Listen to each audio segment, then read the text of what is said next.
live tradingkii tooska ee maanta oo Monday 14 July sida arkaysaan gold 15 minute time frame halkan aan suuqa ka baagareynay markaasi gaabkan sida aragtaan kanalka markuu weega soo qaato oo xirmay new candle baa ka baagareynay and then 70 bob waa targetkeena asalkeena waxaa 50 bib all the way wuxuu noo yaalay waxa la yiraahdo gaabka dibadiisa marka drawdown xoogan buu nagu soo qabtay 25 bib camal half ka mid ah asalkeena uu na keenay uu naga soo saaray 18 bib uu nageeyay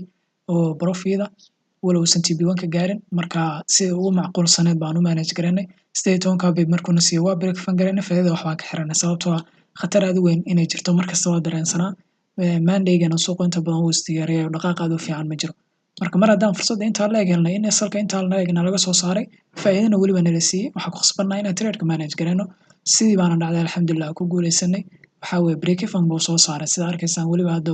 wali oo si sameynaa inuu ma garanaysaa drawdownkii uu sii hayo already anaga trade-ka waa ka baxnay oo waxaan ku manage gareynay 18 ka bib baan ku break fan gareynay faa'iidana wax ka xiranay sida inay sheegay